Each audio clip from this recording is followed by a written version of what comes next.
Lok Sabha speaker Om Birla ಅವರು 2026-27ನೇ ಸಾಲಿಗೆ 4 ಸಂಸದೀಯ ಸಮಿತಿಗಳನ್ನು ಪುನರ್ರಚಿಸಿದ್ದಾರೆ. ಲೋಕಸಭೆಯ ಬಿಜೆಪಿ ಸಂಸದ ಡಾಕ್ಟರ್ ಸಂಜಯ್ ಜೈಸ್ವಾಲ್ ಅವರನ್ನು ಕೆಳಮನೆಯ 30 ಸದಸ್ಯರನ್ನೊಳಗೊಂಡ ಅಂದಾಜು ಸಮಿತಿಯ ಅಧ್ಯಕ್ಷರನ್ನಾಗಿ ನೇಮಿಸಿದ್ದಾರೆ. ಲೋಕಸಭೆಯಿಂದ 15 ಸದಸ್ಯರು, ರಾಜ್ಯಸಭೆಯಿಂದ 7 ಸದಸ್ಯರನ್ನೊಳಗೊಂಡ ಸಾರ್ವಜನಿಕ ಉದ್ಯಮಗಳ ಸಮಿತಿಯ ನೇತೃತ್ವವನ್ನು ಬಿಜೆಪಿ ಸಂಸದ ಜಯಂತ್ ಪಾಂಡಾ ವಹಿಸಲಿದ್ದಾರೆ. ಸಾರ್ವಜನಿಕ ಲೆಕ್ಕಪತ್ರ ಸಮಿತಿಯ ಅಧ್ಯಕ್ಷರನ್ನಾಗಿ ಲೋಕಸಭೆಯ ಕಾಂಗ್ರೆಸ್ ಸಂಸದ ಕೆಸಿ ವೇಣುಗೋಪಾಲ್ ಅವರನ್ನು ಓಂ ಬಿರ್ಲಾ ನೇಮಿಸಿದ್ದಾರೆ.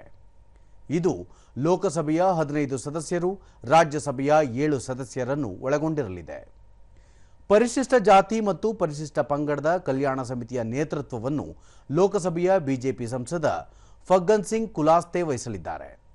ಈ ಸಮಿತಿ ಲೋಕಸಭೆಯ 20 ಹಾಗೂ ರಾಜ್ಯಸಭೆಯ 10 ಸದಸ್ಯರನ್ನೊಳಗೊಂಡಿದ್ದು, ಈ ಸಮಿತಿಗಳ ಅವಧಿ ಈ ತಿಂಗಳ 1ರಿಂದ ಮುಂದಿನ ವರ್ಷ ಏಪ್ರಿಲ್ 30ರವರೆಗೆ ಇರಲಿದೆ.